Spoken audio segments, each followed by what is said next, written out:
When people talk about family, they often describe warmth laughter echoing through kitchens, the smell of Sunday dinners, hugs that say, "You belong here." I used to dream of that. I used to imagine my wedding day surrounded by those very people, the ones who raised me, taught me, and claimed to love me. But dreams have a cruel way of showing you who truly stands beside you and who never meant to. My name is Nora Ellis, and when I walked down the aisle 2 years ago, the empty chairs hurt more than the tight shoes, more than the nervous trembling in my hands.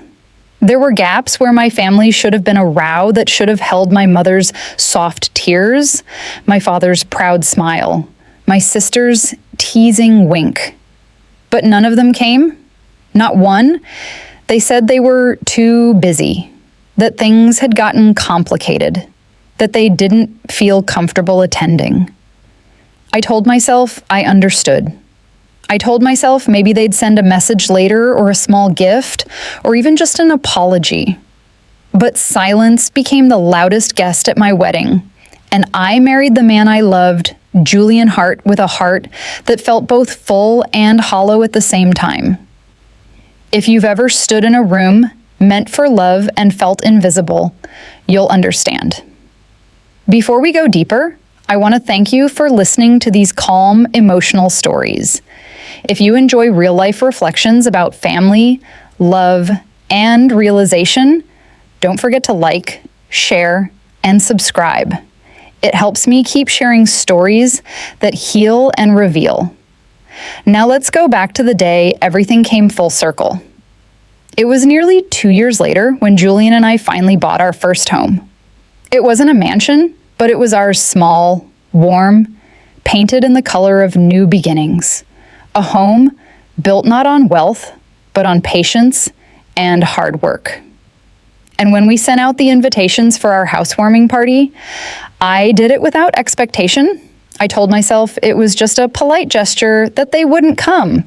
But then, every one of them RSVP'd, all of them.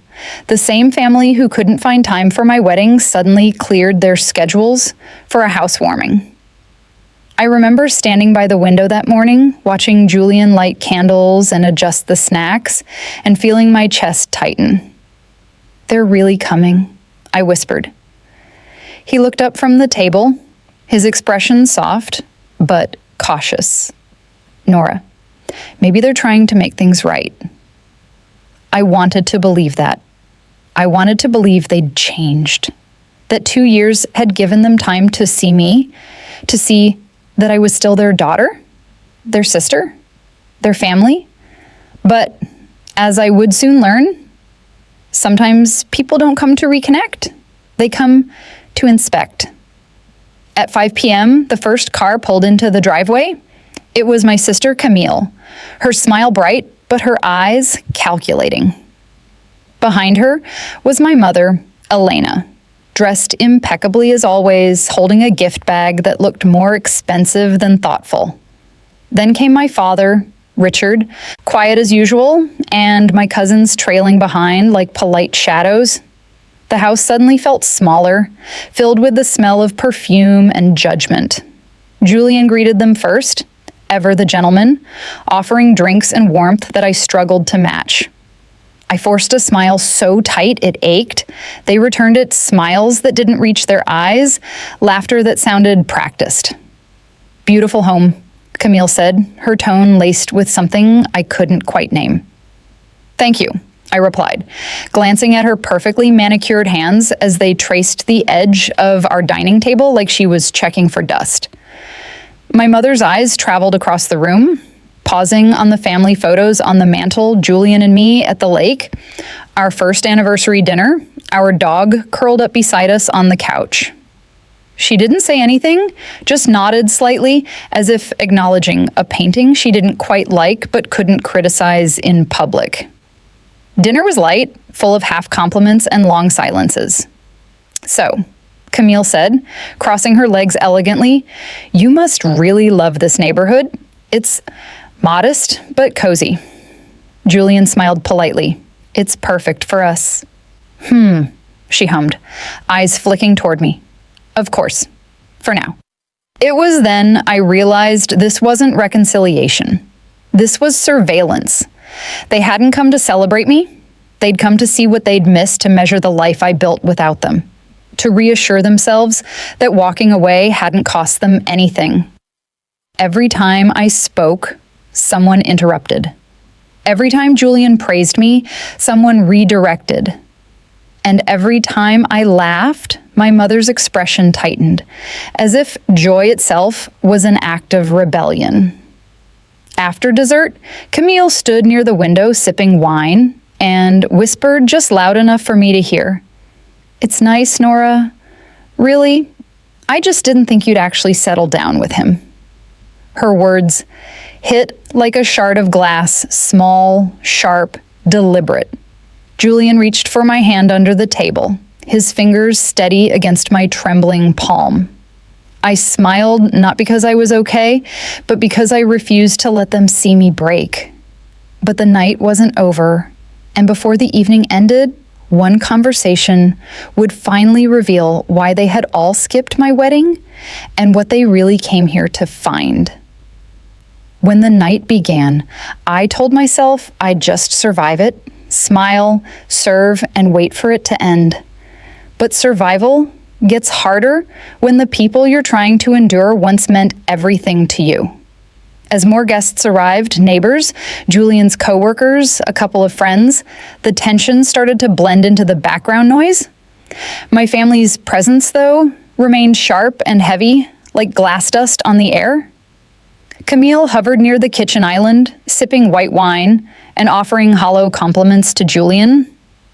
"Julian, you've really done well for yourself," she said, with that gentle emphasis on yourself, the kind that erased me completely. He smiled. "Anyway, we both worked hard for this." Camille's lips curved. "Of course." My mother, Elena, sat on the couch, legs crossed neatly, observing the guests like she was still hosting her own dinner party from years ago. My father, Richard, was quiet, but not kind quiet. The kind of quiet that hides disapproval. Julian tried his best. He made them comfortable, laughed when they offered dry jokes, and filled every awkward silence with small kindnesses. But I could feel him watching me too, waiting for my breaking point. Around 7:30, the air grew thicker. I stood by the table, refilling glasses, when my mother spoke up.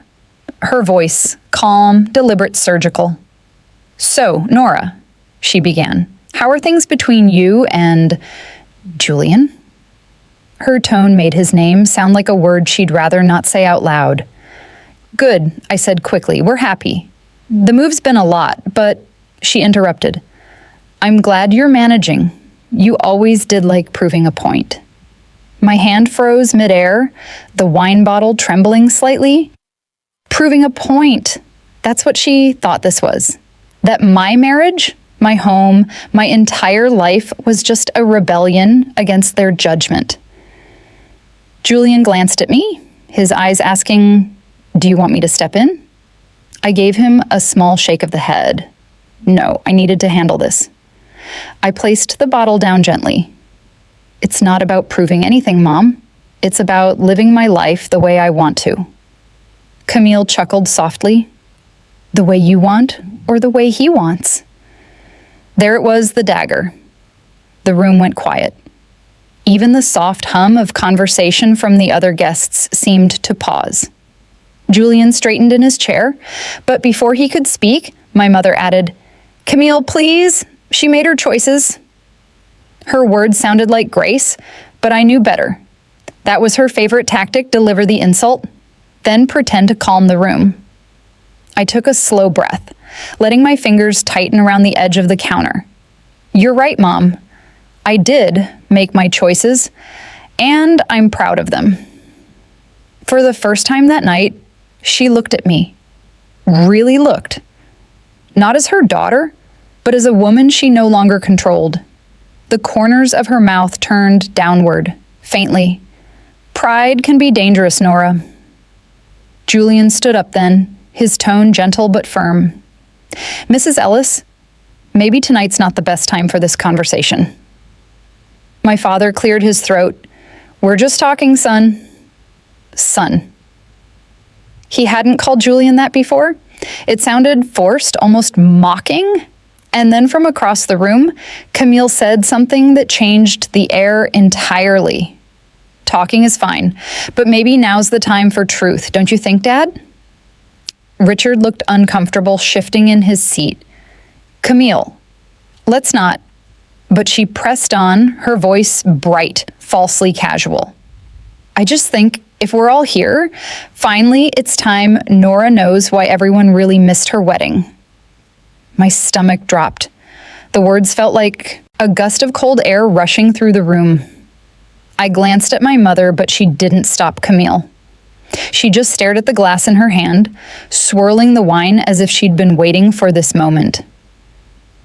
Camille, I said quietly, what are you talking about? She smiled a small, triumphant smile. You didn't really think it was just about the invitations or timing, did you? You know Mom doesn't do anything halfway. There was another reason. Julian's hand brushed against my back, a silent warning to stay calm. Camille looked at him then, her eyes narrowing slightly. You didn't tell her, did you? Julian froze. Tell her what? Oh, come on. Camille's voice turned sharp. You think we didn't know who you were before she met you? We checked, Nora. We always check. It's what families do. My heart began to race. Checked? Elena finally spoke, her tone cold, quiet. We found out things about Julian, things you didn't want to believe at the time. Julian turned toward her, his voice steady. Mrs. Ellis, whatever you think you found. But she interrupted, her words cutting through him like a blade. We knew you were married before, and that you walked away. We didn't want Nora to make the same mistake another woman already made. The room fell utterly silent. My pulse roared in my ears. What? Julian inhaled slowly, his jaw tightening. I was married, yes. Years before I met Nora. It ended quietly. It wasn't something I hid, I just didn't talk about it, because it wasn't relevant anymore. I looked at him, searching for something, regret, shame, guilt, but found only exhaustion. Camille laughed softly. Not relevant? You left a woman in another city, Julian. That's kind of relevant. He turned toward her, his calm beginning to crack. You don't know what happened. My mother's voice rose slightly. We didn't want our daughter to be your second attempt at love. And there it was. The truth behind every skipped phone call, every ignored message, every empty chair. It wasn't just disapproval. It was judgment dressed as protection. They'd convinced themselves they were saving me by abandoning me. I took a step back, my hands trembling. You could have told me, I whispered. You could have asked me. But instead, you just watched, Julian finished softly. The word lingered. They had watched from afar, hoping to see me fall. And when I didn't, when I thrived, when I built a life, they couldn't disprove they came back. Not with love, but with curiosity. I looked at my mother then. You skipped the happiest day of my life because you thought I wasn't good enough to choose for myself? She looked up, and for the first time I saw a flicker of guilt, small, buried, almost reluctant. We thought we were protecting you. From what? I asked, tears burning my eyes.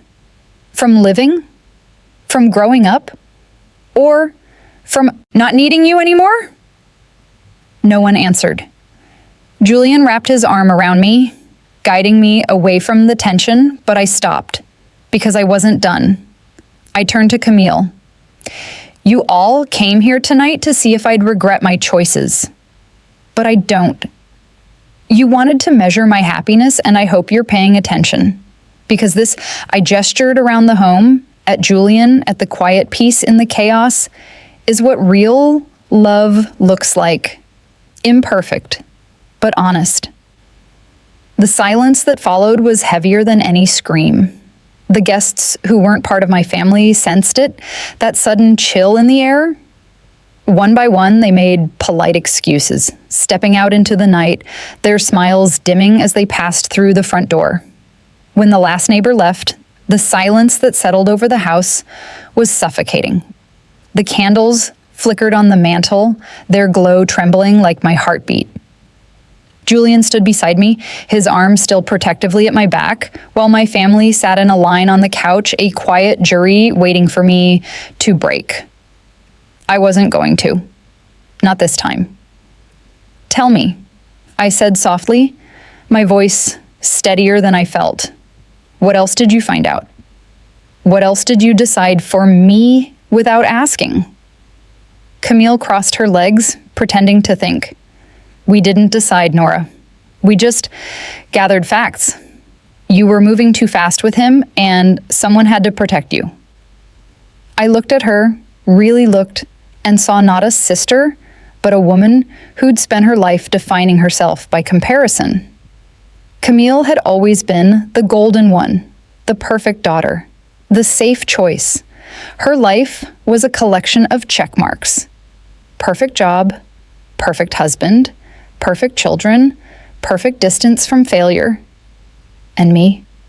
I was the messy one, the risk taker, the one who loved too much and too deeply. Julian's voice broke the silence. "You didn't protect her, Camille. You punished her for trusting me, for being happy." Elena set her glass down, her expression sharp. "We didn't punish anyone. We exercised judgment." "Judgment without conversation," I said, my voice rising, "without even letting me explain." My father finally spoke, his tone calm but heavy. "We did what we thought was right. You would have gotten hurt." I let out a soft, incredulous laugh. "You think abandoning me on my wedding day didn't hurt?" No one answered. Julian turned toward them, his tone quiet but firm. "You wanted to know the truth? Here it is. I was married once. Yes. Her name was Isabel.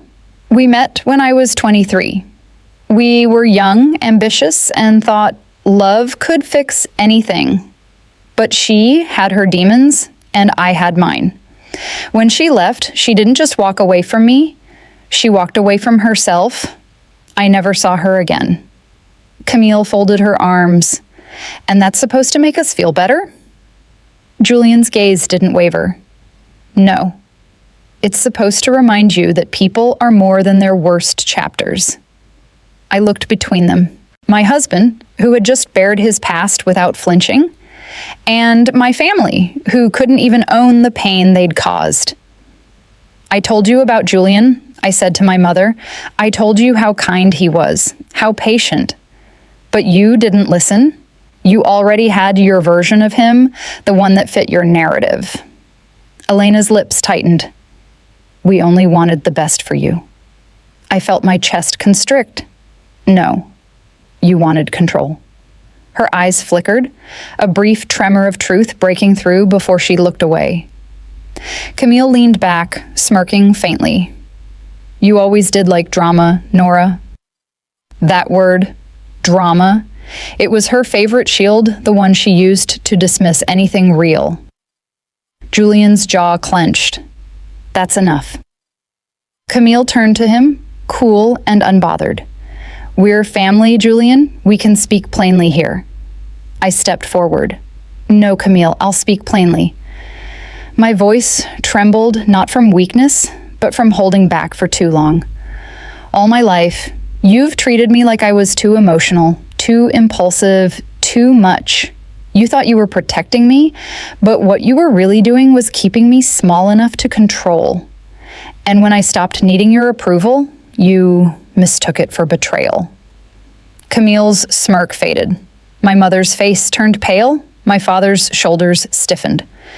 Julian reached for my hand, but I didn't take it. Not yet. This part was mine.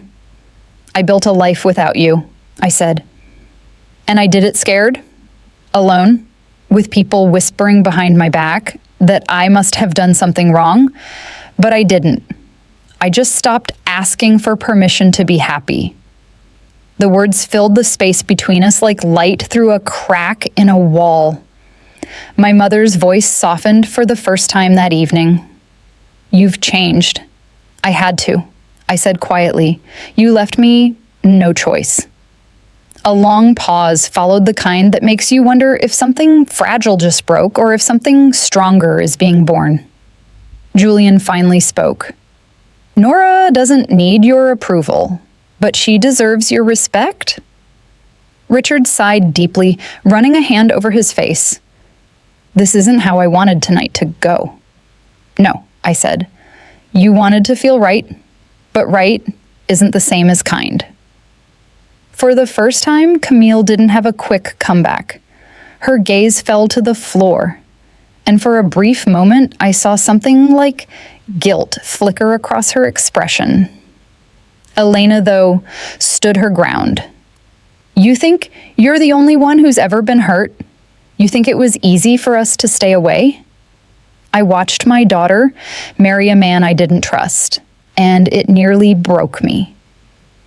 Her voice trembled, not with anger this time, but with grief. "I thought if I stayed away, I could save you from disappointment." I swallowed hard, my own voice catching. "But you didn't save me. You isolated me.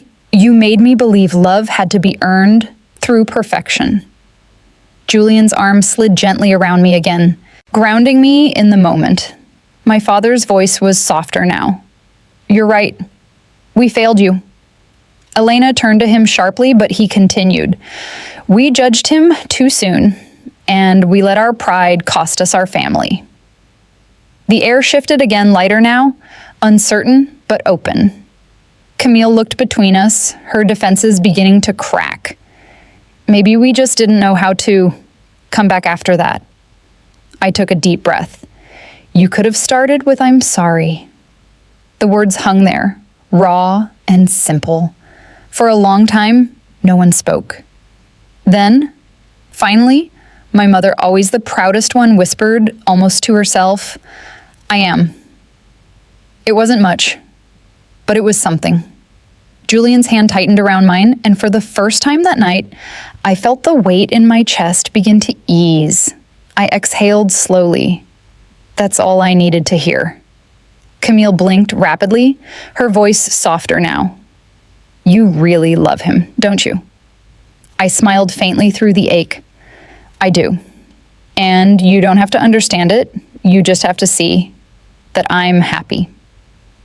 The silence that followed wasn't hostile anymore.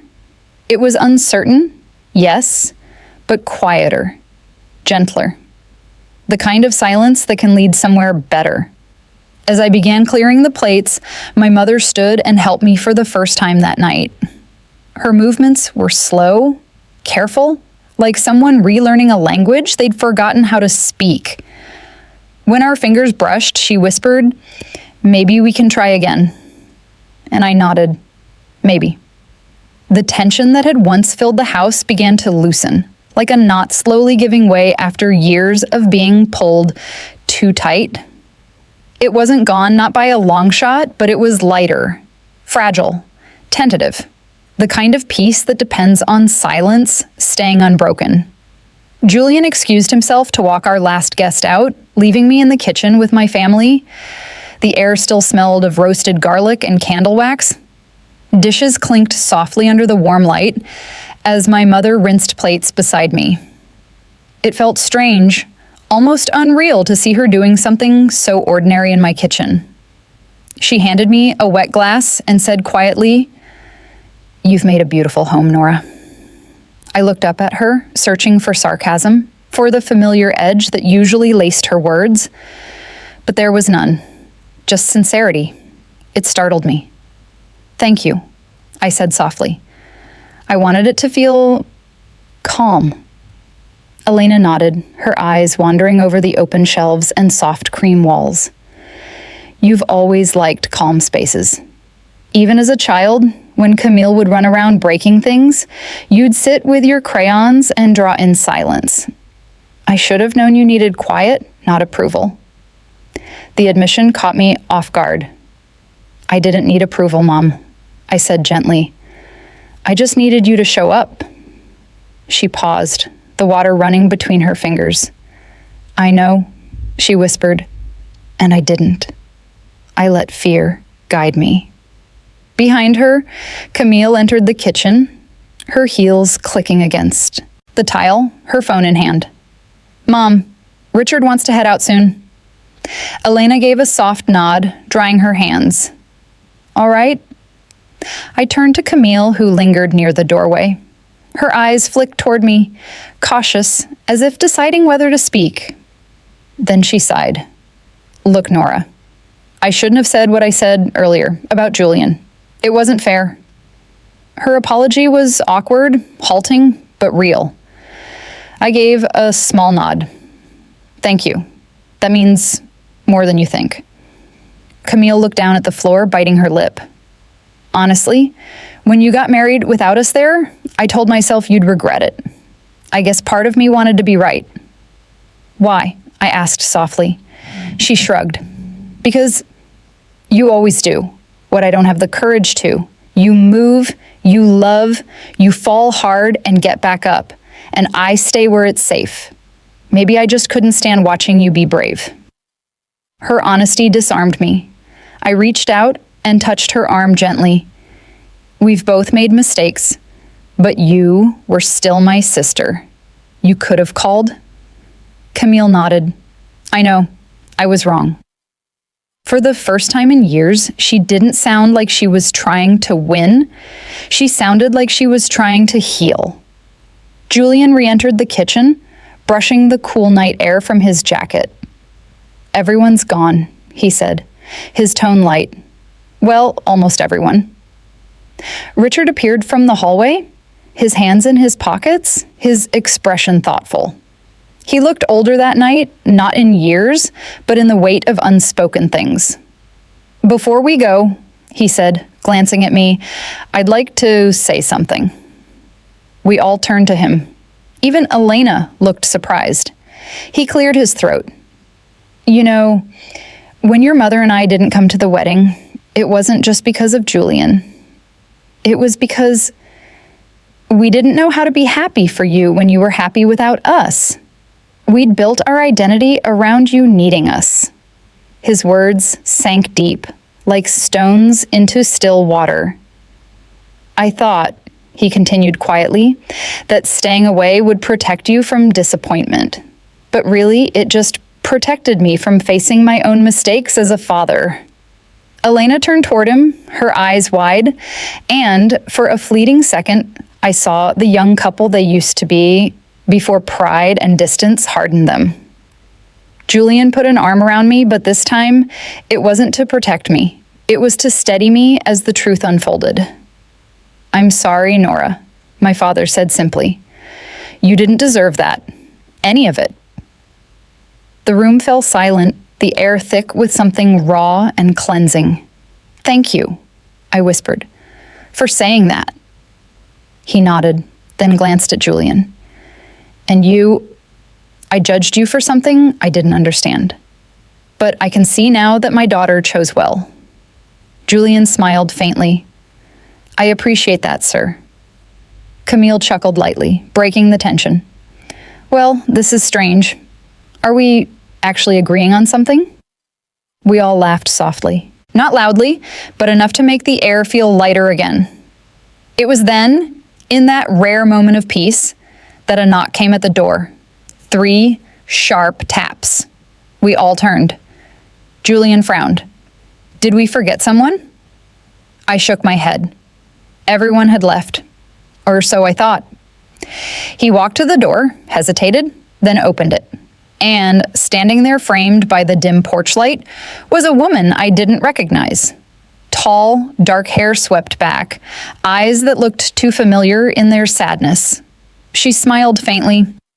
Sorry to drop by uninvited. Her voice was low, hesitant.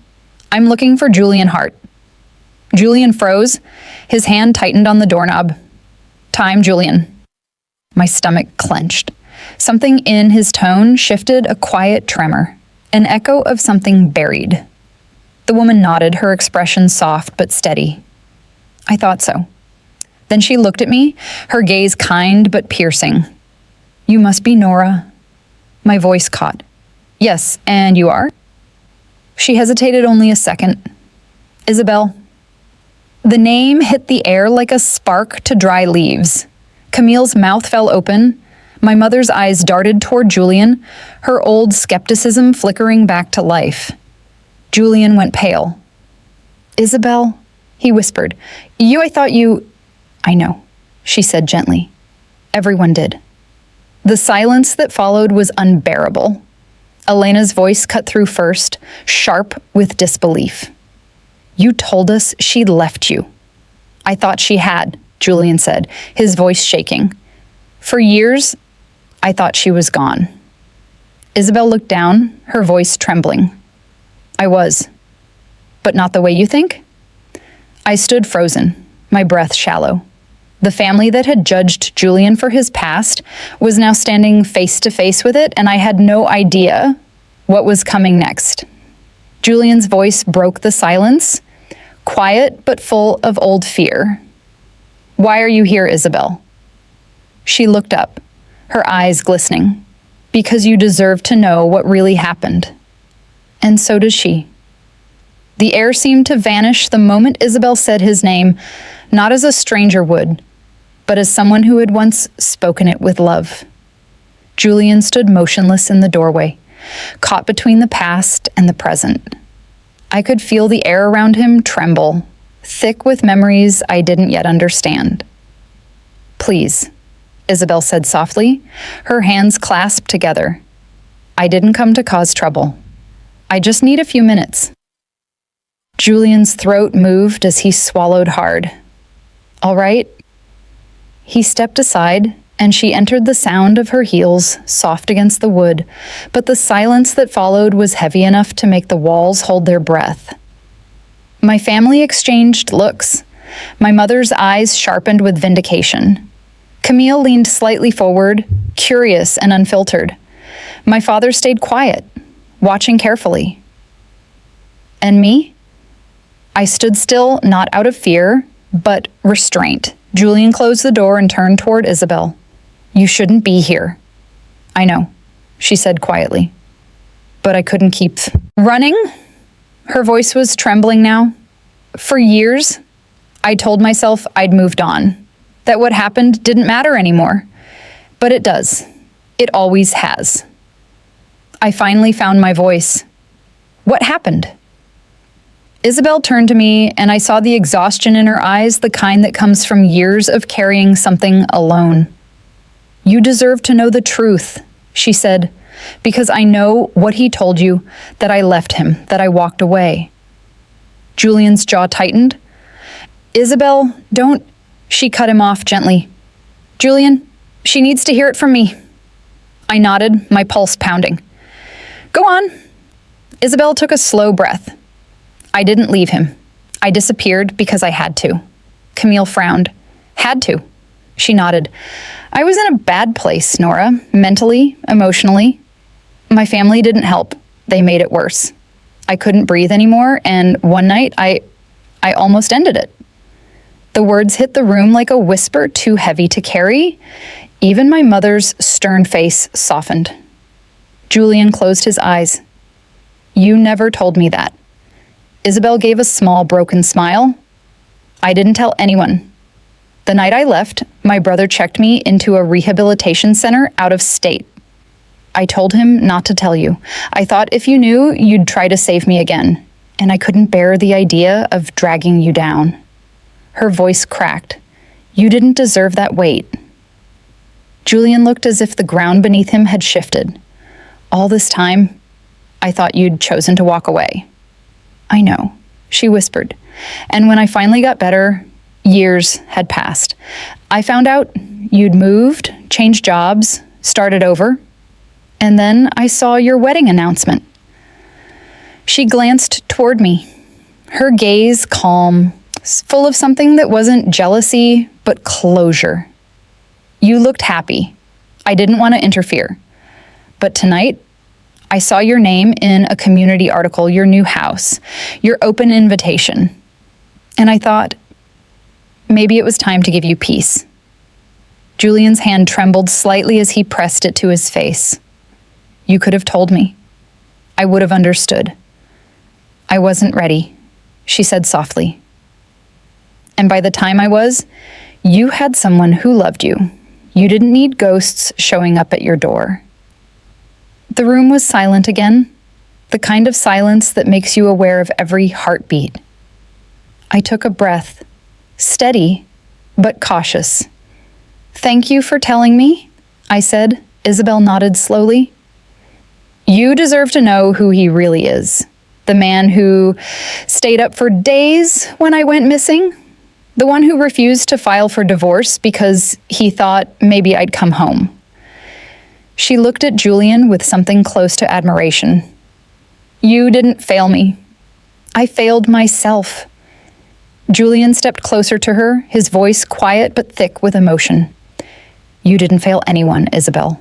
You survived. That matters more than anything. Tears glimmered in her eyes. Maybe. But I needed you to hear that I'm sorry. Not because I want you back, but because you deserved to know the truth. Camille exhaled audibly, breaking the heavy stillness. So, all that judgment, all that digging, it was for nothing. Elena turned sharply toward her. Camille. But Camille kept going. No, Mom. We destroyed our relationship with Nora because of something we didn't even understand. Her voice cracked, the reality finally hitting her. We turned on her because we were too proud to ask questions. Elena's face softened, her lips trembling slightly. We thought we were protecting her. Julian looked at her not angry, just tired. You were protecting your idea of her, not who she really is. That silence again, but now it felt like something was unraveling. Years of blame, years of distance, all crumbling under the weight of truth. My mother lowered her gaze. Maybe we were just scared. Scared she'd grow up and not need us anymore. She didn't stop needing you, Julian said gently. She just needed you to trust her. Elena blinked rapidly, holding back tears she'd never shown anyone before. I'm so sorry, Nora. I nodded slowly. I know. Isabel shifted toward the door, her expression weary but peaceful. I didn't mean to bring chaos tonight. I just needed to close a chapter I left open. Julian stepped forward, stopping her gently. You didn't bring chaos, Isabel. You brought clarity. She smiled faintly. Take care of each other. Then she turned, opened the door, and disappeared into the night, leaving behind a silence that felt sacred, not heavy. For a moment, none of us spoke. We just stood there, the five of us holding fragments of a truth too long hidden. Camille broke the quiet first. You know, she said softly, I used to think you were reckless, Nora. But maybe you were just brave enough to believe people could change. I looked at her, a faint smile tugging at my lips. Maybe I still am. Julian wrapped his arms around me, resting his chin on my shoulder. I don't know how to thank you for standing by me. I turned slightly to look at him. You don't have to. You never gave me a reason not to. Elena stepped closer then, her voice trembling. Nora, can we start over? Not as parents trying to control you, just as family? I nodded. That's all I ever wanted. Julian reached for the light switch, dimming the room until only the soft amber glow of the candles remained. For the first time in years, my family wasn't divided by pride or fear or silence, but bound by something simple, fragile, and real. Forgiveness. After Isabel left, the house grew impossibly quiet. The kind of quiet that doesn't feel empty but full of things unspoken, long withheld, finally freed. I stood near the door for a moment, watching the faint swing of the porch light as the night breeze moved through. Somewhere in the distance, a dog barked and a car passed soft reminders that the world was still turning, even as mine had just shifted in ways I couldn't yet understand. Julian's hand found mine. "You okay?" he asked softly. I nodded, though my voice barely worked. "Yeah, just processing." He squeezed gently. "I know." My family lingered behind us, unsure of their place now. The same people who had once abandoned me on my happiest day now looked like they didn't know whether to leave or stay, whether to apologize again or just breathe in the silence we'd made together. Finally, my father spoke. That was a lot to take in. Camille gave a nervous laugh. "You can say that again." My mother, Elena, was quiet, her fingers tracing the rim of her untouched glass. She looked smaller somehow. Not weaker, just human. I'd spent my whole life seeing her as this unshakable figure, the kind of woman who never cried unless it was behind closed doors. But now, in the amber light of my kitchen, she looked like someone who finally realized how much she'd missed by staying strong for too long. "Sit down," I said softly, "all of you." They obeyed almost gratefully. I took the chair across from them, Julian sitting beside me. The faint hum of the refrigerator filled the quiet, and for once, it didn't feel like background noise. It felt like a rhythm. A reminder that life goes on even after everything breaks. "I don't know where to start," my mother said. "Maybe," I replied, "we just start with honesty?" She nodded slowly. "All right." For a long time, no one spoke. Then she began, her voice low and unsteady. "When your father and I got married, we thought love meant control. We thought protecting each other meant deciding what was best for one another. I raised you the same way, Nora, thinking if I kept you from mistakes, I was saving you pain." She looked up at me then, her eyes shimmering. "But I see now. All I did was trade one kind of pain for another, the kind that comes from not letting you live freely." My throat tightened. "You did what you thought was right." "I did what made me feel safe," she corrected, "not what made you happy."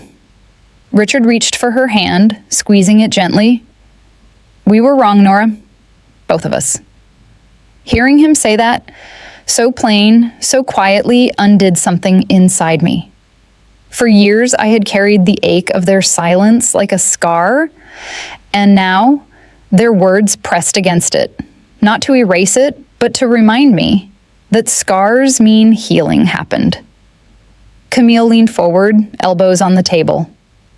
"You know, I used to think you were the reason this family felt so divided, but maybe it was me. I kept competing when I should have been connecting." I smiled faintly. "It's okay. We all just wanted to be seen." She nodded, eyes wet. "I see you now." Julian exhaled softly, his voice calm and low. "What happened tonight, it wasn't easy for anyone, but it's real. And maybe that's all that matters now." Elena looked at him, her tone gentler than I'd ever heard. "You've been patient, more than most would be." Julian smiled lightly. "She's worth it." For a brief moment, everyone laughed a soft, genuine sound that cut through the years of guarded silence. It wasn't the laughter of perfection. It was the laughter of people who'd finally stopped pretending. After a while, I stood up and began clearing the dishes. My mother joined me wordlessly, then Camille. Julian poured everyone tea while my father gathered the napkins. It was small, mundane, almost domestic, but in that moment, it felt sacred. This was what rebuilding looked like, not grand apologies or sweeping gestures, just quiet cooperation in the wreckage. When everything was finally done, Camille hugged me first. It wasn't the awkward, polite hug we'd exchanged in the past. It was real, clinging, tear-stained. "I'll do better," she whispered. "I know," I said. Then my father hugged me. His hands shook slightly as he whispered, "I'm proud of you." It wasn't loud. It didn't need to be. It was everything I'd waited to hear since childhood. My mother came last. She didn't say much, just pressed her forehead to mine and breathed out a single word. Always. When they finally left, the house was quiet again, but different now, the kind of quiet that comes after a storm, when the air smells clean and the world feels new. Julian stood beside me, watching the taillights fade down the street. I didn't think tonight would end like this. Neither did I. He wrapped his arms around me from behind, resting his chin on my shoulder. You were incredible. I smiled softly, leaning into him. No, we were honest. We stood like that for a while, just listening to the hum of the night. No words, no need for any. After a few minutes, I turned to him. Do you ever think about how different things could have been if they'd come to the wedding? He nodded. Sometimes. But maybe this way was better. We didn't just get their presence tonight, we got their truth. I thought about that, how pain had become the strange bridge that reconnected us. Maybe that's what forgiveness really is. Not forgetting what someone did, but choosing to understand why they did it. It doesn't erase the wound. It just lets you stop picking at it. Later that night, after Julian went to bed, I stayed awake in the living room. The candles had melted low, their flames tiny but persistent. I looked around at the house, our home, and thought about everything it had witnessed in one evening. Laughter, anger, regret, and somehow, peace. I picked up one of the empty teacups, still warm, and smiled. For the first time in years, the silence around me wasn't loneliness, it was healing. And to anyone listening who's ever been hurt by family or felt unseen or watched the people you love turn away, remember this. Forgiveness isn't about letting them back in, it's about letting yourself breathe again. It took me years to learn that, and one unforgettable night to finally live it. A few weeks passed after that night, enough time for the air to settle, for words to sink, for silence to mean comfort instead of tension. The first morning after they left, I woke up to sunlight spilling across the floorboards, warm and unhurried. It was the same light that had filled our home since the day we moved in, but it looked different now, softer, fuller, almost forgiving. Julian was still asleep beside me, one hand resting over my waist, his breathing steady. I lay there for a moment, listening to the sound of his heartbeat beneath the sheets. It was steady, like a reminder that even after storms, some things remain. When I got up, the kitchen still carried faint traces of that night, a folded napkin on the counter, a half-burned candle, a small fingerprint on a glass my mother had used. I didn't clean them right away. For the first time, those remnants didn't feel like clutter, and they felt like proof. Proof that healing had walked through these walls. Julian joined me soon after, his hair messy, his smile drowsy. "You're up early," he murmured, wrapping his arms around me from behind. "I couldn't sleep," I said softly. "I kept replaying last night." He kissed the side of my head. "Good replay or bad replay?" "Neither," I whispered. "Just real." We stood like that for a while, letting the quiet hum of morning fill the space. It wasn't the heavy silence of resentment anymore. It was a silence that meant peace, the kind that comes when words have finally done their job. Later that afternoon, I got a message from Camille. Just 2 words, lunch tomorrow. It made me smile. It wasn't a grand apology or a sweeping promise it was normal, and that's what made it matter. The next day, we met at a little cafe downtown, the kind of place with chipped mugs and plants in old jars. Camille was already there when I arrived, nervously stirring her coffee. "You came," she said, relief softening her face. "I told you I would," I smiled. We talked for hours about everything, about the housewarming, about Isabel, about childhood, about how both of us had spent too much of our lives trying to live up to our parents' expectations. For the first time, it wasn't a competition. It was conversation. When we finally stood to leave, she hugged me tight and whispered, "Thank you for not giving up on us." I almost did, I admitted, but something told me to wait. She smiled faintly. Maybe that's what love really is, waiting even when it hurts. That night, I told Julian about our lunch. He smiled and said, "I knew she'd come around. She's got your stubbornness." I laughed. "That's the nicest insult I've ever received." He grinned. "It's not an insult. It's a compliment disguised as observation." Days turned into weeks. My parents started calling more often, not to check or pry, but just to talk. My mother would ask about the garden I'd planted. My father would send photos of old family albums. Small steps, but steps nonetheless. Sometimes I'd sit on the back porch, tea in hand, listening to the sound of crickets in the yard. And I'd think about how strange life is, how it takes breaking apart to truly understand what being whole means. One evening, as Julian was fixing a light bulb in the hallway, I found a small box tucked away on the top shelf of our closet. It was the wedding gift I'd sent to my parents 2 years ago, a framed photo of me and Julian, laughing under the rain the day he proposed. I'd mailed it with hope. They had returned it with silence. Now, 2 years later, it sat back in my hands. I stared at it for a long time, then placed it on our mantle. Not as a reminder of what they'd done, but of how far we'd come. That weekend, my parents visited again. No occasion, no formality, just a visit. My mother brought a basket of peaches. My father carried a bottle of wine. There was still a faint awkwardness between us, but it was the kind that feels alive, like something new trying to grow. While Julian grilled outside, my mother helped me set the table. She looked at the photo on the mantle and paused. "You kept it," she said softly. I nodded. I never stopped believing we'd get here. Her eyes filled, but she blinked the tears away. "You always had more faith than I did."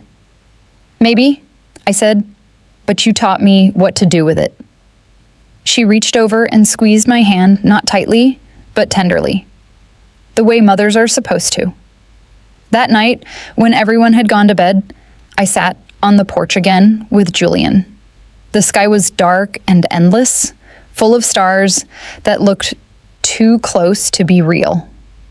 He rested his head on my shoulder and whispered, "You know, I think that housewarming wasn't about the house at all." I smiled. "No, it wasn't. It was about coming home," he said. And he was right.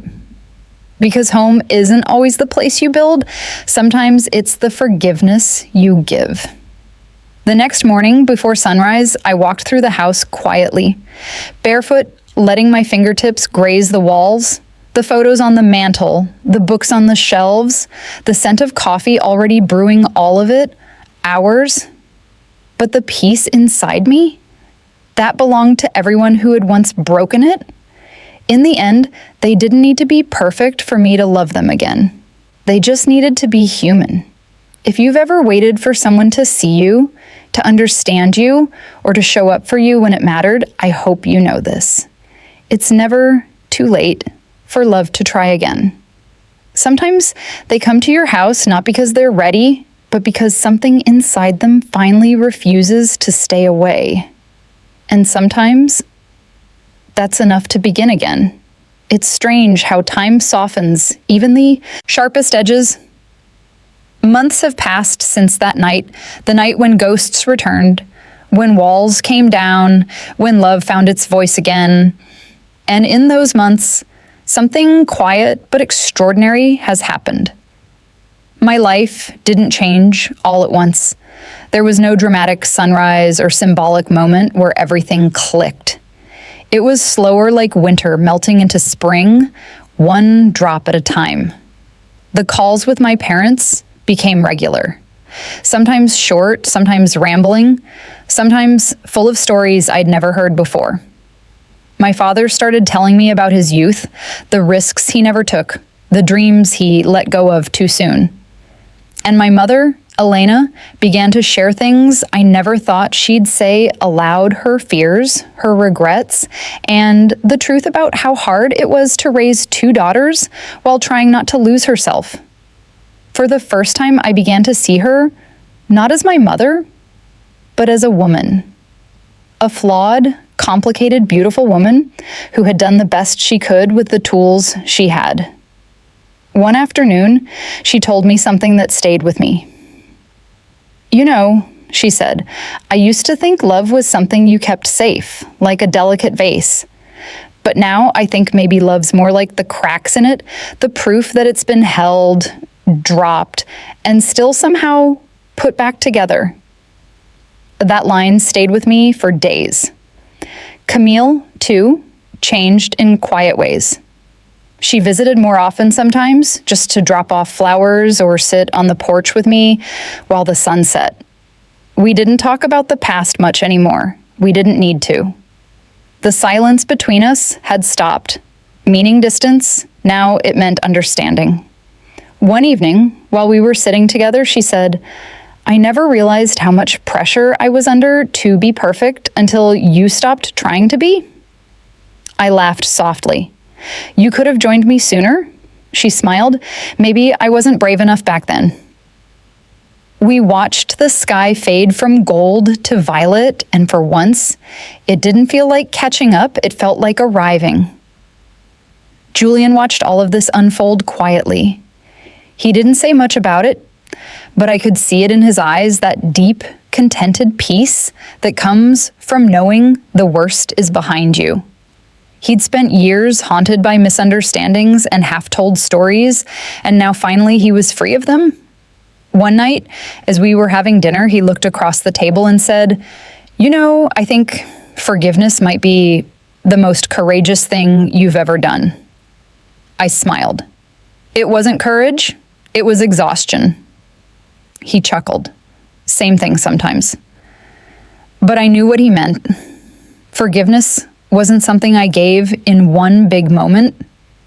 It was something I chose again and again, in the way I answered the phone when my mother called, in the way I hugged my sister goodbye, in the way I stopped replaying old wounds like unfinished conversations. I didn't forgive because they deserved it. I forgave because I deserved peace. Sometimes I wonder if people truly change, or if they just learn how to love better. Maybe both, maybe neither. Maybe it doesn't matter, because what I've learned is that relationships don't heal when we erase the pain. They heal when we stop pretending it didn't happen. A few weeks ago, my mother hosted dinner at her house, the first time in years she'd invited us all under one roof. I was nervous walking up those steps again, holding Julian's hand, wondering if the ghosts of the past would greet us at the door. But when she opened it, the first thing I saw was the picture of our wedding day hanging in the hallway. She'd framed it, the same picture that had once been returned in silence. When she noticed me staring, she said softly, "I was wrong to take it down. That was your beginning, and maybe ours too." Dinner that night wasn't perfect. My father burned the chicken. Camille spilled her drink.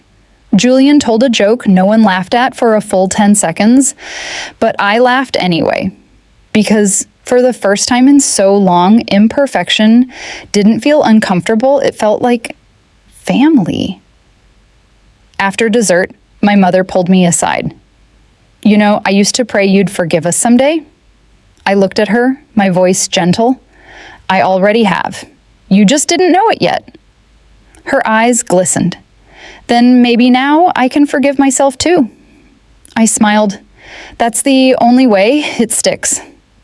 Later that night, when Julian and I drove home, the world outside our car windows blurred into ribbons of gold and shadow. He reached over, lacing his fingers through mine. "Do you ever think about how it all began?" he asked quietly. I nodded. "Every day. But not the pain, the lesson." "And what's that?" "That sometimes the people who hurt us the most are the same ones who need love the deepest." He smiled faintly. You sound like your mother. I laughed. I'll take that as progress.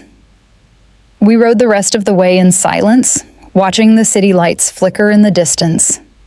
When we got home, I stood in the doorway for a long moment, looking around our house. The same walls that had once held tension now radiated warmth. The same rooms that had echoed with judgment now hummed with peace. I realized something simple but true. Forgiveness isn't a single act. It's a home you keep rebuilding, no matter how many times it falls apart. Before bed, I lit one candle on the mantel. Its flame flickered softly, casting long shadows across the walls. I whispered a quiet thank you, not to anyone in particular, but to life itself. For the lessons, for the pain, for the second chances. Then I turned off the light and climbed into bed beside Julian. He was already half asleep, his breathing slow and steady.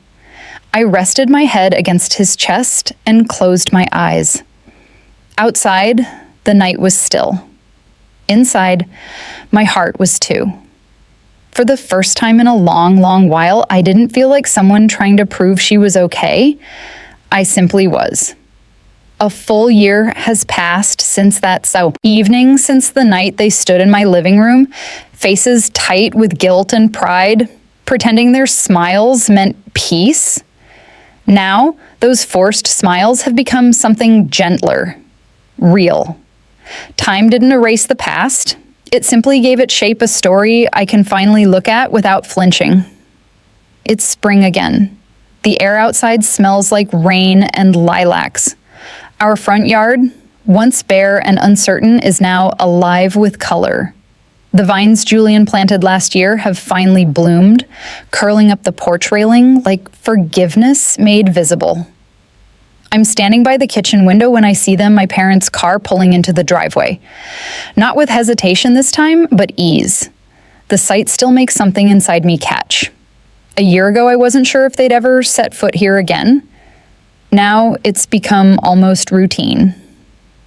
Julian walks in from the back door, wiping his hands on a towel. They're here? I nod, smiling softly. Right on time. He leans down, presses a kiss to my forehead, and whispers, "We've come a long way, haven't we?" "We have," I murmur, "all of us." When the doorbell rings, I open it to see my mother, Elena, holding a bouquet of daisies, her favorite kind. Behind her, my father carries a homemade pie, the crust a little uneven, but proudly done. Camille follows, holding a small box wrapped in brown paper. "Happy housewarming anniversary," she says with a grin. Julian laughs. "That's not a thing." "It is now," she replies. We all laugh, not awkwardly, but easily, the way people do when they finally trust the air between them. As they step inside, I notice how natural it feels now. No tension, no measuring of words, no watching my mother's expression for approval. Just family. We eat lunch together. Nothing fancy, grilled vegetables, bread, lemonade, the kind of meal that doesn't require perfection, only presence. Halfway through the meal, my father looks around the table and says, "You know, I used to think peace had to come from fixing everything that went wrong, but maybe peace just means being here now and being grateful for it." Camille smirks. "Look at you, getting poetic." He chuckles. "Don't get used to it." My mother reaches across the table and squeezes my hand. "You were right about forgiveness, Nora. It's not about forgetting. It's about choosing love over pride." Her words land softly like feathers instead of stones. "I learned that from you," I say quietly, even if it took us a while. She smiles, that rare, true smile that reaches her eyes. Maybe the best lessons are the ones we resist the most. Julian adds, "And the best endings are the ones that start with truth." We all nod. The kind of quiet agreement that doesn't need words. After lunch, while Julian and my father wash dishes, my mother and I step out onto the porch. The breeze is gentle, carrying the scent of the garden. She looks around, her gaze lingering on the flowers. "You've made this place beautiful," she says. I glance at her, smiling faintly. It feels like home now. She looks at me then, eyes full of something deep and proud. "You've changed so much." "I had to," I reply softly. "But I think you did too." She laughs lightly, the sound low and warm. "Your father says I'm softer now." "You are," I tease, "but don't worry, I won't tell anyone."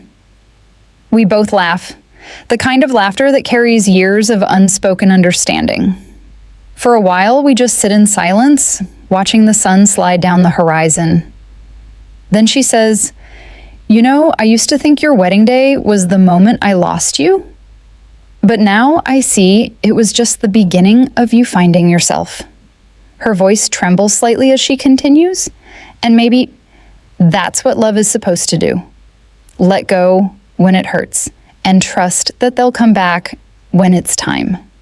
My throat tightens. I reach over and rest my hand on hers. "You didn't lose me, Mom. You just lost sight of me for a while." She nods, her eyes glistening, and thank God I found you again. Julian joins us on the porch, his sleeves rolled up, his smile soft.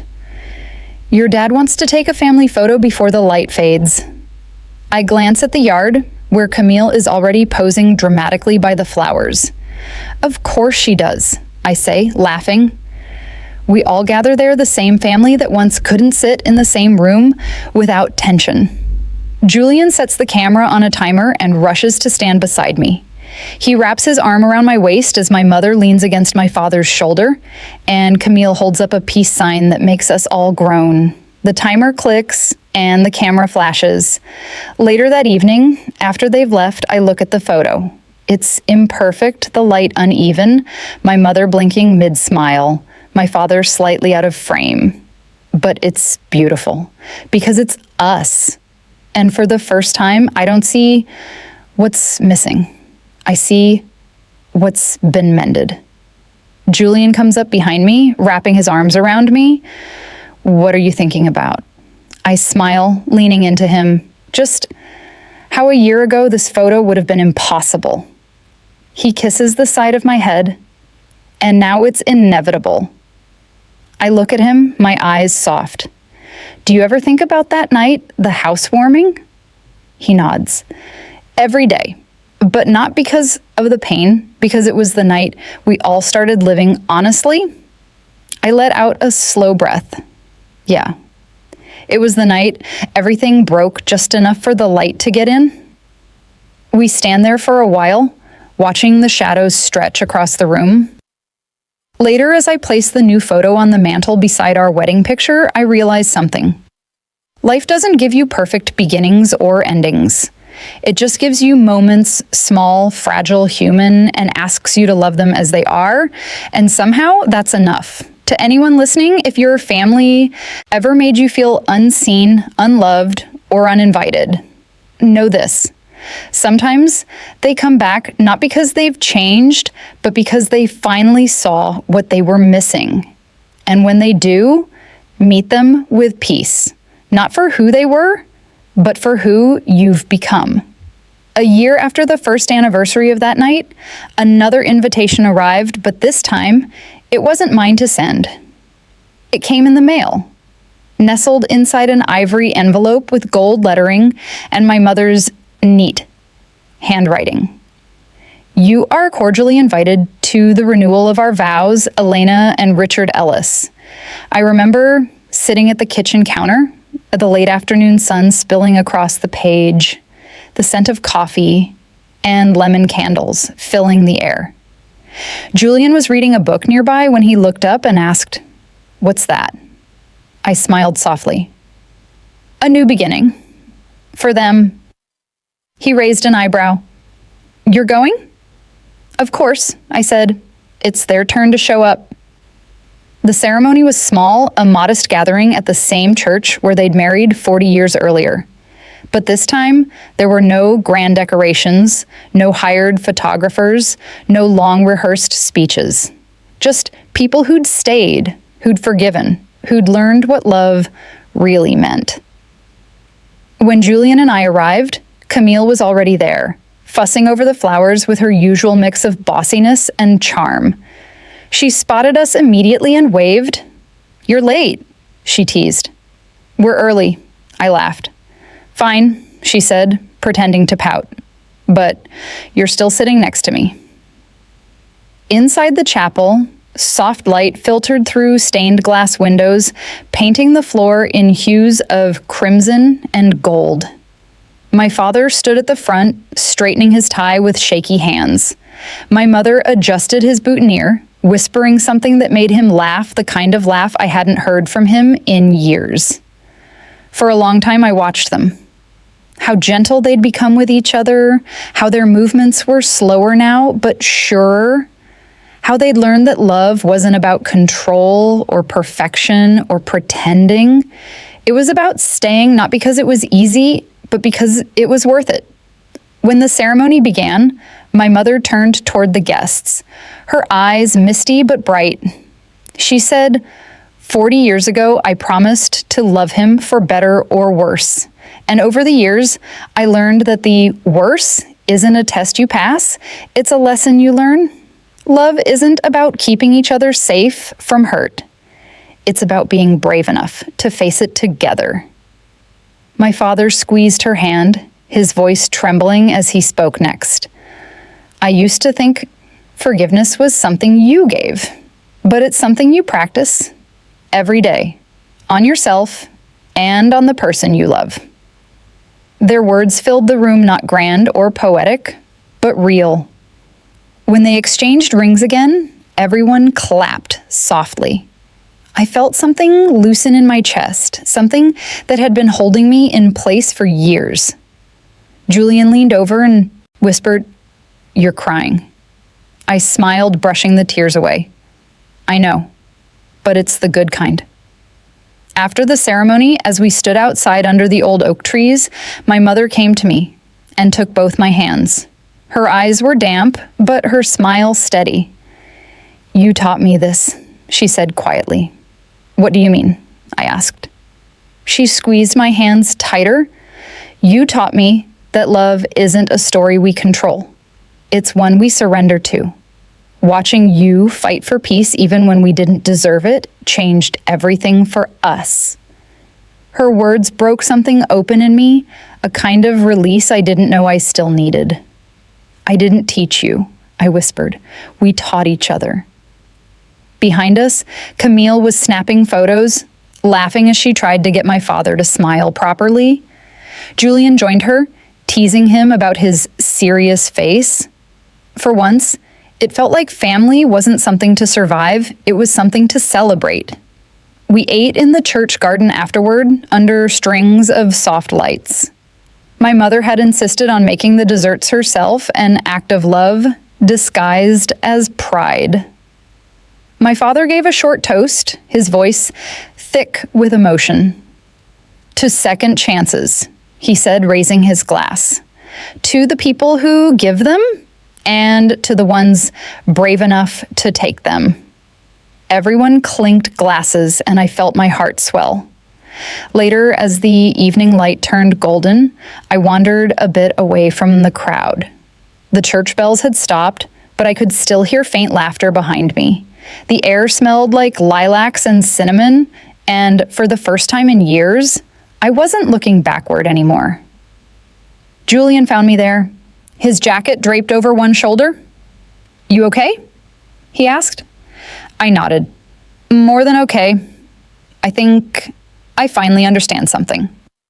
He tilted his head. "What's that?" "That forgiveness doesn't mean forgetting who hurt you," I said softly. "It means remembering who you are despite it." He smiled, pulling me close. "And who are you now?" I looked toward the church where my mother and father danced slowly beneath the fading sun. "I'm the daughter of people who learned too late and loved anyway," I said. "And maybe that's enough." Julian kissed my forehead. "It's more than enough." We stood there, the two of us, watching them sway. It wasn't the elegance of youth, but the beauty of endurance, love with wrinkles and grace, love that had failed and found its way back. And as the sun dipped below the trees, painting the sky in shades of amber and rose, I thought about how everything had begun with absence, with silence, with forced smiles, and how it had led here to laughter, to peace, to presence. I reached for Julian's hand and whispered, "Do you think people can really change?" He looked at me with that quiet certainty I'd fallen in love with. "No," he said. "I think they just finally become who they were meant to be." And maybe that was true. Maybe none of us changed. We just uncovered the parts of ourselves that love had been waiting to see. As the night deepened, my mother came over one last time. She hugged me, long, tight, unhurried, the kind of hug that says, "Thank you," without words. "I missed too many moments," she whispered, "but not this one." I smiled through tears. "Then let's promise no more missing." She nodded. "No more." If you've ever watched someone come back into your life after years of distance, let them. People don't always return to the same house they left. Sometimes they come back to the person you've become. And when they do, you'll see forgiveness doesn't rewrite the story. It just changes how it ends. Time has a quiet way of teaching you what truly matters. Years have passed since that night, the housewarming that wasn't really about a house at all. And yet, I can still remember every detail of it. The sound of my sister's laughter, my mother's cautious compliments, the weight of silence just before everything changed. Now, when I walk through our home, the same walls that held anger, the same rooms that witnessed truth, I see more than memories. I see growth. I see forgiveness woven into the very air. The garden Julian planted back then has become a wild symphony of color. There's no pattern, no plan, just life blooming wherever it chooses. I think that's what love looks like now. Not arranged, not perfect, just alive. Julian and I sit on the porch most mornings with our coffee, listening to the birds. He reads, I write. We don't need words to fill the space between us anymore. Peace has its own language.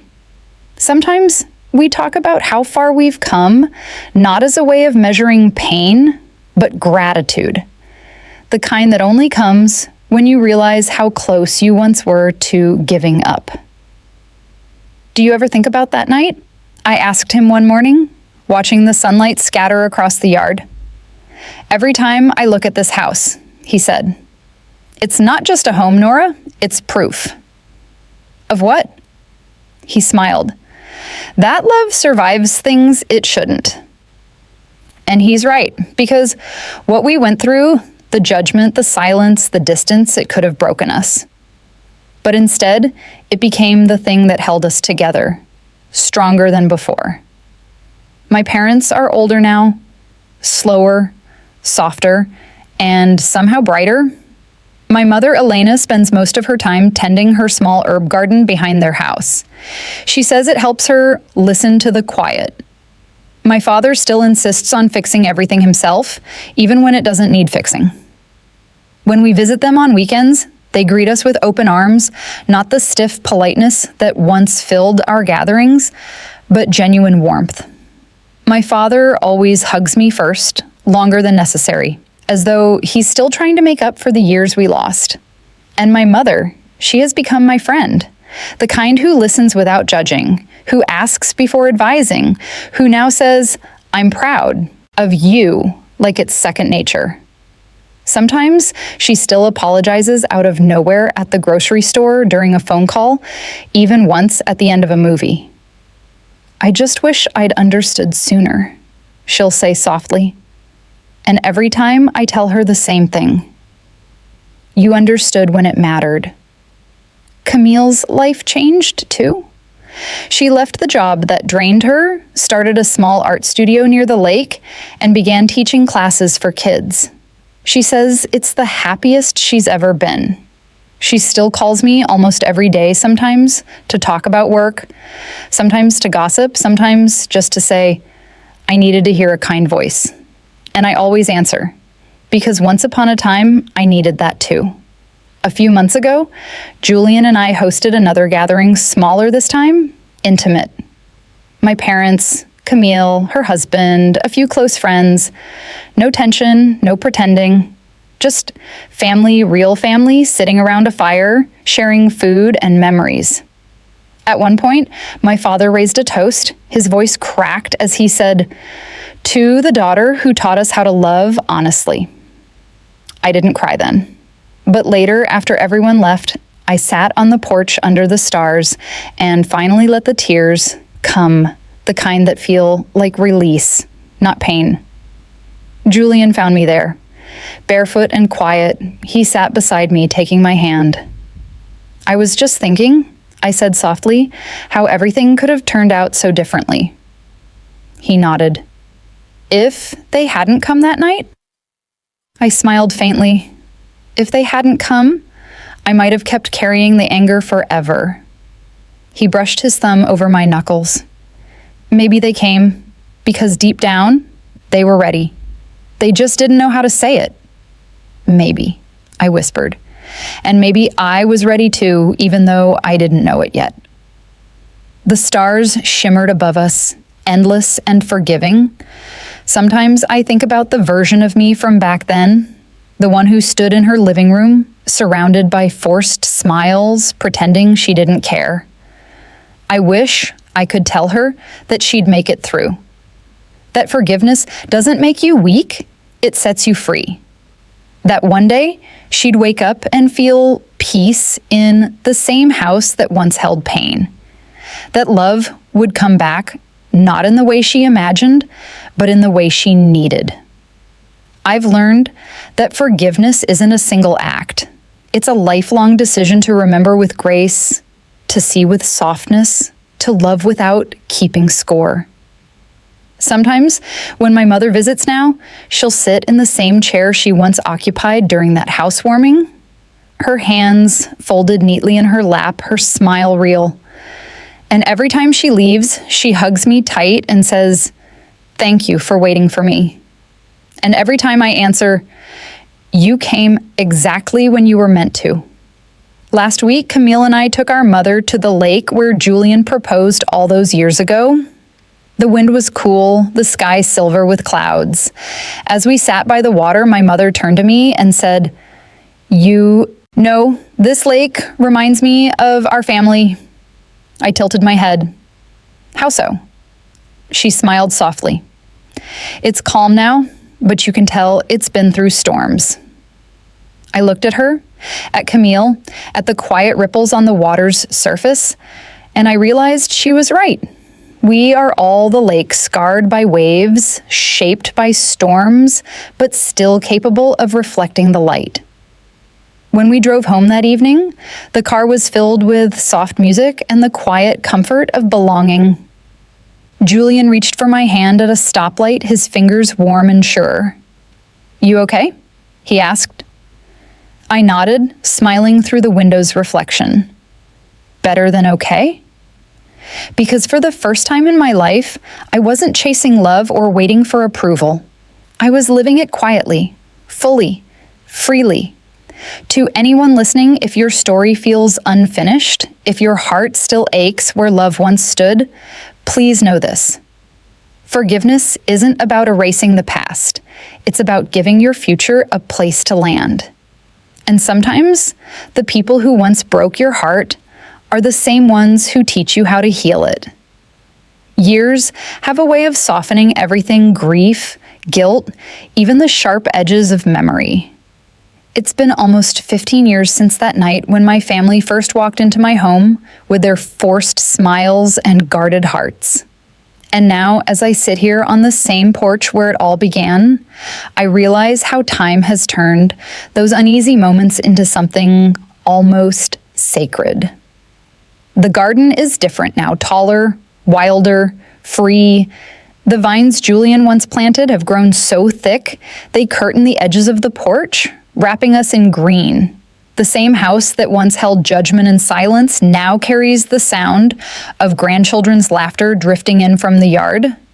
Camille's twins, bright, loud, endlessly curious, are chasing fireflies while my mother watches from her chair, her hands resting calmly in her lap. She's slower now, her movements delicate like someone carrying invisible glass. My father sits beside her, holding her hand in quiet rhythm, the two of them communicating in glances and smiles more than words. Julian is tending the grill, humming an old song I can't quite name.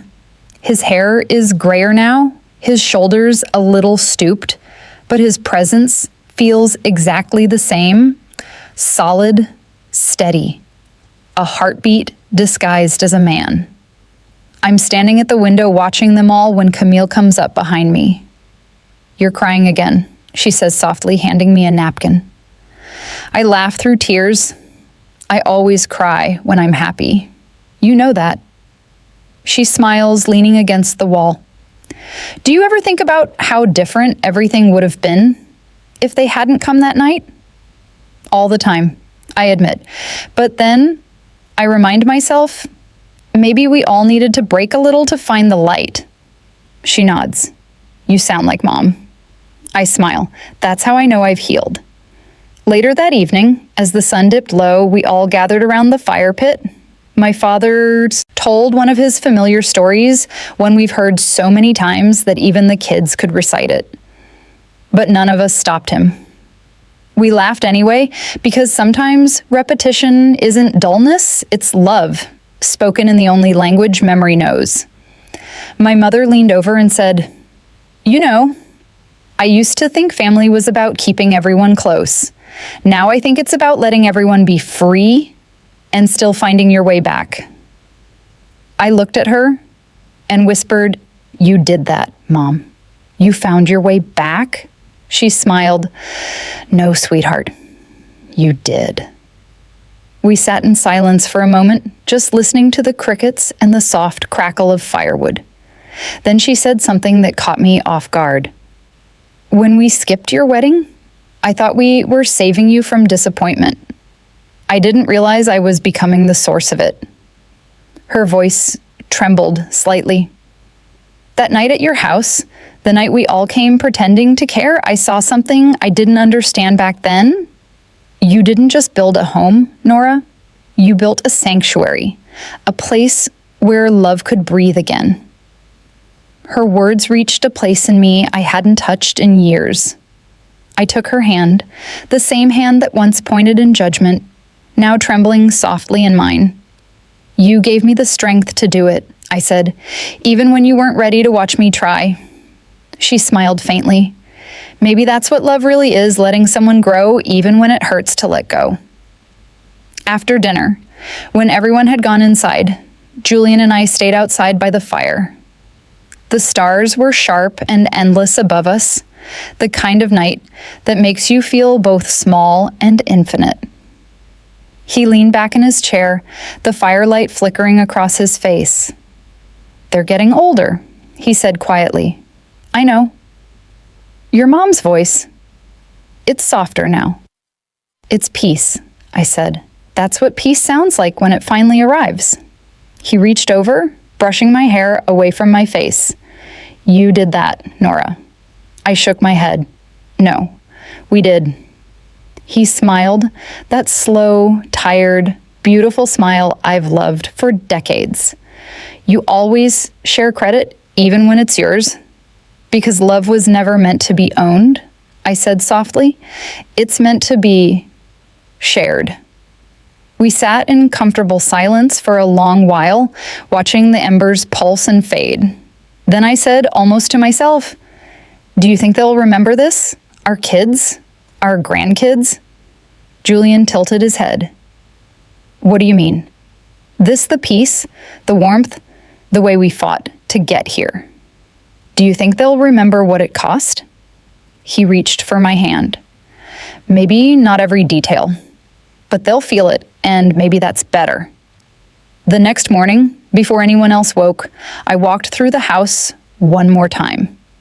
My parents' laughter still echoed faintly in the walls. Camille's shoes were by the door, and Julian's mug was waiting on the counter, the one he's used since the day we moved. I stood in the middle of the living room, the same room where I once stood alone on my wedding day, where I once stood trembling as my family sat pretending to smile, and I whispered a quiet thank you. Not to anyone in particular, but to life itself, for the lessons, for the storms, for the second chances. I've come to understand that healing isn't about forgetting what happened. It's about remembering without pain, loving without condition, and letting peace stay even when people don't. Because one day, when we're gone, all that will remain are the echoes of how we loved. Later, as we packed up leftovers and said our goodbyes, my mother hugged me one last time. "You've built something beautiful here," she whispered. I smiled. So did you. And as they drove away, I stood on the porch, watching their car disappear down the hill, not with sadness, but gratitude, because we'd lived through the hardest parts together. Julian came up behind me, wrapping me in his arms. "You okay?" I nodded. "Better than ever?" He looked out toward the road and said, "You never told me what forgiveness means to you." "Not really." I smiled softly. "It means loving someone enough to let them become different." He kissed my temple. "Then you've mastered it." I laughed lightly. "No, I'm still learning. But maybe that's the point. Forgiveness isn't something you finish. It's something you live." To anyone listening, if you've ever stood in the ruins of something broken and wondered if it could ever feel whole again, this is your reminder that it can. Not perfectly, not painlessly, but honestly. Because one day, you'll look around at the same walls, the same faces, the same names, and realize that healing didn't erase what hurt you. It transformed it into what made you strong. And that's what family really is, not who shows up at your wedding, but who chooses to stay through every chapter after. It's funny how stories don't really end, they just quiet down. The noise fades. The laughter softens, the tears dry, and all that remains is the echo of what you learned. For me, that echo lives here in this house that once felt too big for forgiveness and now feels just right for peace. Sometimes I still replay that night in my mind, the knock on the door, the hesitant smiles, the sharp words that bled into truth. But now, when I see it, I don't feel anger anymore. I just feel gratitude, because that night didn't ruin my family. It revealed it. It showed me what love looks like when it's stripped of all its conditions, imperfect, trembling, still trying. My mother used to say that forgiveness was like watering a dying plant. You don't do it because you're sure it will bloom again, but because you can't stand to see it wither without trying. And she was right, because love, in the end, isn't measured by perfection. It's measured by persistence. Julian still teases me. Sometimes says I collect emotions like other people collect seashells. Maybe I do, because every moment, even the painful ones, has something worth holding on to. I've learned that pain doesn't vanish just because you make peace with it. It lingers, but gently, like a shadow that no longer frightens you once you understand where the light is coming from. When I look at my family now, my parents in their garden, Camille's children chasing butterflies, Julian beside me with that soft, knowing smile, I realize that healing doesn't happen in one night. It happens in 1,000 small choices. The choice to answer the phone, the choice to stay at the table when the silence gets heavy, the choice to listen even when it hurts, and the hardest choice of all, to love people, not for who they were, but for who they're trying to become. That's what forgiveness gave me. Not the illusion of a perfect family, but the grace to love mine honestly. And so if you're listening to this, maybe sitting somewhere quiet, maybe holding your own kind of heartbreak, I want you to know something. You don't have to have the perfect ending. You just have to have the courage to begin again. Because one day, you'll look back not at the moment they failed you, but at the moment you chose to rise anyway. And that's where your story really starts. So this isn't the story of a family who finally got it right. It's the story of people who kept trying until right didn't matter anymore because love did. And maybe that's all any of us can hope for. To try, to forgive, to stay,